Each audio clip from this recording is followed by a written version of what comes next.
మంత్రి కోమటిరెడ్డి వెంకటరెడ్డి మీడియాతో మాట్లాడుతున్నారు. లైవ్లో చూద్దాం. ప్రజలతో నుండి ఎమ్మెల్యే అయినా కేటీఆర్ డైరెక్ట్ అమెరికాకి వెళ్ళొచ్చి డైరెక్ట్గా వచ్చి కేటీఆర్ కొడుకు అంటే ఎమ్మెల్యే టికెట్ ఇస్తే అక్కడ ఉన్న ఉద్యమకారుడు కేకే మహేందర్ రెడ్డి పొట్ట మీద కొట్టి ఆయన కడుపు కొట్టి ఉద్యమకారుని చంపి 80 ఓట్లతో మెజార్టీ గెలిచిన ఆయన నా మీద విమర్శిస్తావు. కేటీఆర్ నువ్వు హరీష్ రావు కోమటిరెడ్డి వెంకటరెడ్డికి ఖాళీ గోటికి సరిపోరు. నువ్వు ఆయన కేసీఆర్ అల్లుడని చెప్పి ఆయన లీడర్ అయ్యిండు. నువ్వేమో కేసీఆర్ కొడుకని లీడర్ అయినావు. మరి ఆయన ఏం చేస్తాడు? వ్యవసాయం చేసుకుంటాడు. ఎట్లయినా నేను 5 సార్లు ఎమ్మెల్యేకి ఒకసారి ఎంపీగా నువ్వు నీ ఎందుకు పార్లమెంట్ ఎన్నికల్లో నా కాన్ఫిడెన్స్ నేను ఒక్క గంట కూడా ప్రచారం చేయలే. 60,000 మెజార్టీ వచ్చింది మా రఘువీర్ రెడ్డికి. నువ్వు సిరిసిల్లలో 10,000 కోట్లు అభివృద్ధి చేసుకున్నావు కదా, 6,000 మైనస్ ఎందుకు వచ్చింది? 6,000 బండి సంజయ్కి లీడ్ ఎందుకు వచ్చింది? బీజేపీతో కుమ్మకైనావా లేకపోతే ప్రజలు నీ ముఖం చూడలేక వేరే పార్టీకి ఓటేసినా? అందుకనే నీ కెపాసిటీ కోమటిరెడ్డి వెంకటరెడ్డి పేరు తీసుకునే నైతిక హక్కు లేదు. కోమటిరెడ్డి వెంకటరెడ్డి అంటే నీతి నిజాయితీకి మారు పేరు.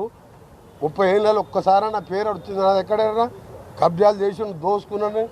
నువ్వు ఫార్ములా రేసు, ఈ రేసు గుర్రాలు, బిల్లర్ల గుర్రాలు, ధరణి మీద 2-3 లక్షల కోట్లకి వెళ్తుంది. నీ ఆస్తులన్నీ మొత్తం పక్కాగా బయటపడితే ఒక్కొక్కటి బయటపడి కోర్టుకు పోయి సుప్రీంకోర్టుకు పోయి కోట్ల రూపాయలు అడ్వకేట్లను పెట్టి నా మీద ఒక చిన్న కేసు అన్న ఉన్నదా? అవినీతి మరుకున్నదా? పదవిని 3 ఏళ్ళ పదవి వదిలిపెట్టుకున్నాన్ని మీ నాయనలాగా రాజీనామా చేయ by election, collection, re election, by election. నేను రాజీనామా చేసినంటే మళ్ళీ ఆ రోజు చెప్పిన గవర్నర్ ఇంటి ముందర చెప్పిన తెలంగాణ రాష్ట్రం వస్తుంది, వచ్చినప్పుడే మంత్రి అయితే అప్పటిదాకా మంత్రి పదవి తీసుకున్నా. అందుకనే ఆ బచ్చగాల గురించి మాట్లాడకు.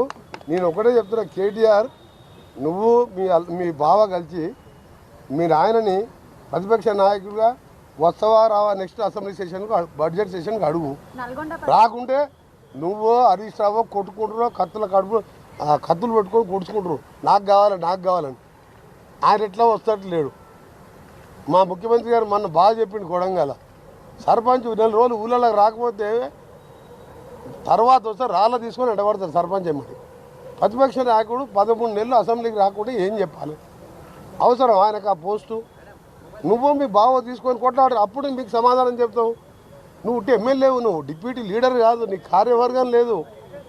బీఆర్ఎస్ ఎల్పీ కార్యవర్గం లేని కేటీఆర్ జూనియరు వాళ్ళ ఆయన పేరు చెప్పి ఎమ్మెల్యే ఆయనకు నేను సమాధానం చెప్పా. కేసీఆర్ బహిరంగ చర్చకు వచ్చి సొరంగ మార్గం ఎందుకు పూర్తి చేయలేదు ఆయన అడగను. గన్నమల్ల టెండర్ పిలిచి ఆలేరు బాగుపడితే చూడలేక క్యాన్సర్ ఎందుకు చేసినావు? 50 టీఎంసీలో మల్లాండ సాగర్ 15,000 కట్టికి కమిషన్ తిని ఎందుకు ఆలేరుకు భువనగిరికి నీళ్ళు ఇవ్వలేదు? మా మూసి ప్రక్షాళన అప్పుడు చేయలేదు, ఇవాళ మేము చేస్తానంటే దాన్ని అడ్డుకుంటున్నారు. అదే ఇవాళ బీజేపీ వాళ్ళు యమునా క్లీన్ చేయలేదు. యమునా మూసి కంటే యమునా కంటే మూసి డేంజర్ ఉంది. ఆడ కేసీఆర్ మన కేజ్రీవాల్ది కటౌట్ పెట్టి ఆ మురికిలో యమునాలో ముంచి తేలుతున్నారు. బీజేపీ వాళ్ళు మేనిఫెస్టోలో పెట్టిండ్రు, రేపు భద్రం మా గవర్నమెంట్ రాగానే యమునాని క్లీన్ చేస్తామని. ఇక్కడనేమో మూసిని క్లీన్ చేస్తామంటే కిషన్ రెడ్డి, బండి సంజయ్ వీళ్ళందరూ ఏసీ రూమ్ తీసుకొని ఆ మూసి కాలు వెంబడి ఏసీలు పెట్టుకొని అలా అనుకుంటారు. మేమే మూసి చేసుకోవద్దు. యమునాలో మాత్రం మేనిఫెస్టోలో మూసి క్లీన్ చేస్తామని పెడతారు. నమామి గంగా చేసినాం, సబర్మతి చేసినాం, యమునా కూడా చేస్తాం. ఇవాళ బీఆర్ఎస్ వాళ్ళకు మూసి గురించి అసలు దాని మీద అవగాహన లేదు.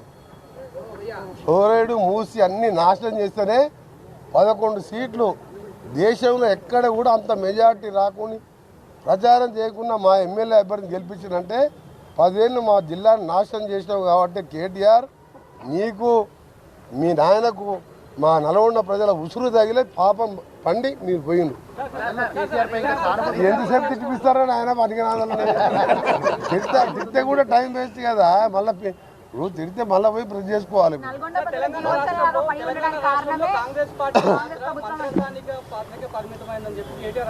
అలా కేటీఆర్ తప్ప ఒక పిల్లగాని గురించి ఎందుకు మాట్లాడతారా? నేను ఎప్పుడు 3వ ఎమ్మెల్యే అయినప్పుడు రాజకీయాలకు వచ్చిండు, దాని గురించి నేను మాట్లాడాలా? మీరు ఆలోచన పెట్టండి. కేసీఆర్ నేను ఫ్లోరైడ్ కోసం 12 రోజులు చచ్చిపోతా అంటే జయశంకర్ ఉన్న వీడియోస్ ఉన్నాయి. వరంగల్కి వెళ్ళి బస్సులు వచ్చి జయశంకర్ నా దగ్గర కూర్చున్నాడు. నువ్వు ఒక్క ఎమ్మెల్యేనే నల్గొండ కోసం ఎమ్మెల్యే పదవి ఉండి ఇవాళ ప్రాణాలు తెగించేస్తామని బస్సులు వచ్చేది. అప్పుడు ఈయన డిప్యూటీ స్పీకర్గా బుల్లెట్ ప్రూఫ్ కార్లో తిరుగుతున్నాడు, తారనాకాల అధికార బంగ్లాలు ఉన్నాడు. కేసీఆర్ కూడా నా నైతిక హక్కు లేదు నా మీద మాట్లాడతాను. ఈ బచ్చాయంతా అప్పుడు అమెరికాలో నౌకరు చేసుకుంటుండు, రామలింగరాజు కొడుకేమడి తిరుగుతుండు అమెరికాలో. ఆయన గురించి గడుకోసారి కేటీఆర్ ఏముంది ఆ కేటీఆర్ దగ్గర ఫార్ములా రేస్ ఉంది, 1,00,000 కోట్లు ఆస్తుంది. ఆ పైసలు కోమటిరెడ్డి వెంకటరెడ్డి దగ్గర 1,00,000 కోట్లు లేవు, కానీ ప్రజల కోసం పోరాటం చేసి ఒక రైతు బిడ్డగా పైకి వచ్చిన. అందుకని అడిగితే కేసీఆర్ కన్నా అడిగినా అర్థం ఉంది, కానీ కేటీఆర్ హరీష్ ఏముంది వాళ్ళ దగ్గర దోసుకున్న సొమ్ము ఉంది, ఆందోళనని బెదిరించి వసూలు చేసుకున్న సొమ్ము ఉంది. మీ సీఎం సెక్రటరీ వాడకుండా ఇంటికి మంత్రులను పిలుచుకొని అవమానపడుతున్నట్టు హరీష్ రావు ట్వీట్ చేసింది. మళ్ళీ హరీష్ రావు అంటారు మీకు? దానికి డిప్యూ లీడర్ ఉంటాడు. బీఆర్ఎస్ ఎల్పీనో టీఆర్ఎస్ ఎల్పీనో 6 ఎమ్మెల్యేలు ఉన్నా మా సిఎల్పి నాయకుడు బట్టి విక్రమార్క గారు పాదయాత్ర చేసి 6తోనే అసెంబ్లీలో ఒంటరి పోరాటం చేసి ప్రతి సమస్యని ప్రజలకు తెలియజేసిండు, ప్రభుత్వం దృష్టికి తీసుకొచ్చిండు. 30 మంది ఉండి సరే 10 మంది అంటే వీళ్ళ దోపిడీ తెలిసి వెళ్ళిపోయిన వాళ్ళు. 30 మంది ఉండి కూడా నువ్వు అసెంబ్లీ రాకుండా కేసీఆర్ గురించి ప్రశ్నించకుండా మీరు ఒక్కటే అడుగుతున్నా, మీకు కేసీఆర్ ఈసారన్నా వస్తావా రావా, లేకపోతే రాజీనామా చేసి కొడుకు అల్లుడో ఎవరికో అప్పచెప్పు, అప్పటిదాకా ఈ పిల్లల పేరు తీసుకోవద్దని మీ ప్రెస్ వాళ్ళకి చెప్తున్నాను. నేను నన్ను ఎంతైనా తిట్టుకోరు మీరు మామ చాడు అల్లుడు, కొడుకు తండ్రి చాడు కొడుకు, మీరు నాలాంటి మాస్ లీడర్ కాదు. మీరు తెలంగాణ కోసం